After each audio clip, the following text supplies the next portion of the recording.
because of the call that she had herself. And she realized that the call was not from the people outside, but it was from Jesus calling her to do this job. So being ordained is simply recognizing what has already happened. God has already called her, and we now are recognizing that, catching up with what God has already done.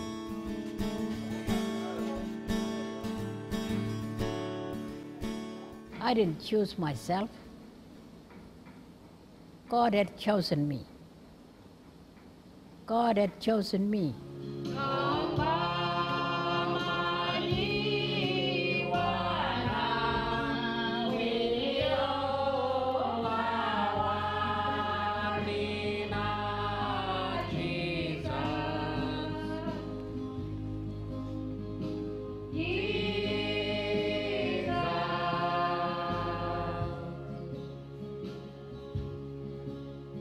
Well, welcome everyone to this special day that God has brought into being in this Church of the Holy Spirit.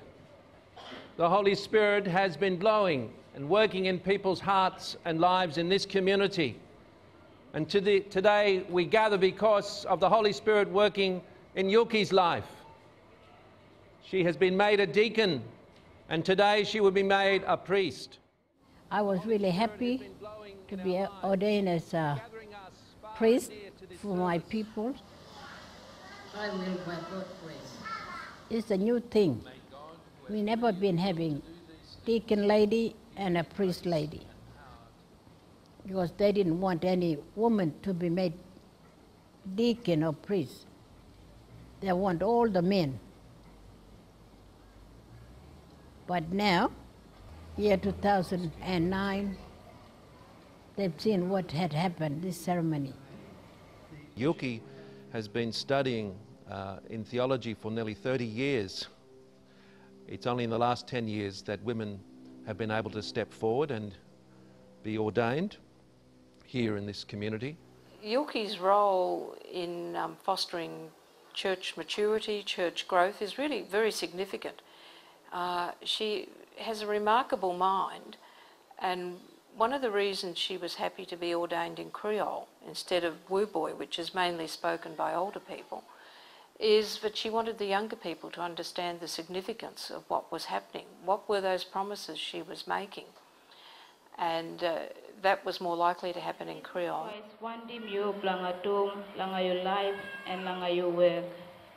We have every confidence that you have already pondered these things deeply. You've been already thinking about all these Lord things. With many communities suffering great stress and violence and great difficulties, women are very important in holding the communities together. And the men recognise those women, and the Aboriginal ordained men standing with Yulki in that call. A call not only to be a priest, but to be a strong leader. Grant to Yulki, merciful God, grace and power to fulfil her ministry and to watch over and care for the people committed to her charge. Even my sister, she's been ordained so she could be able to go out, not only here, but when she goes out to another place and try to encourage people out there, she could be able to do her sacraments, like using Holy Communion with those people, having fellowship with those people, not only preaching to them and without communion, but now she can do that. I'm very pleased with that. When I see people passed away, and they bring in it and they put it in here, and us, in my heart, when I see them, I feel sad. I never been taking Holy Communion to this old lady.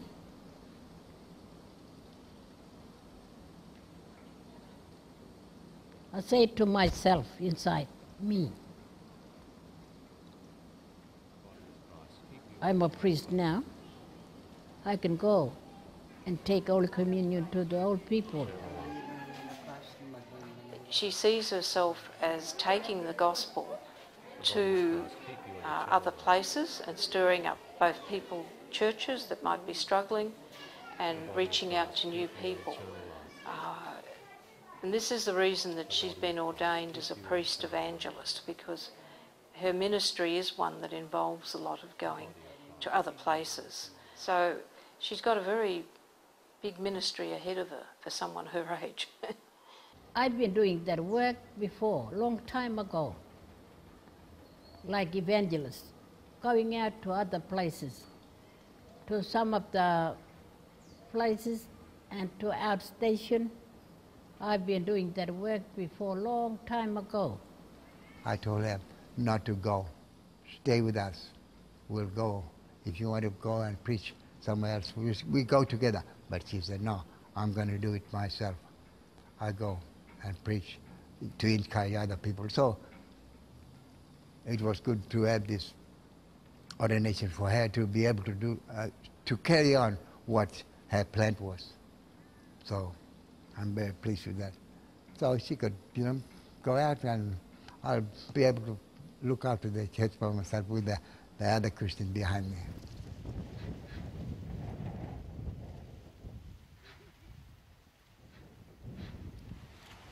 And God says more and more, God is one who had spoken about his Son. The commandments, that they are not hard to follow. One of the great gifts of the Indigenous Church, it is led by Indigenous people.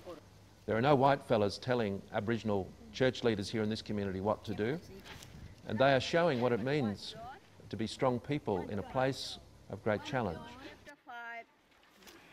Verse 1 to 21. And they are people that have had the tried and tested experience of being able to deal with the violence, deal with the poverty, and provide some wisdom.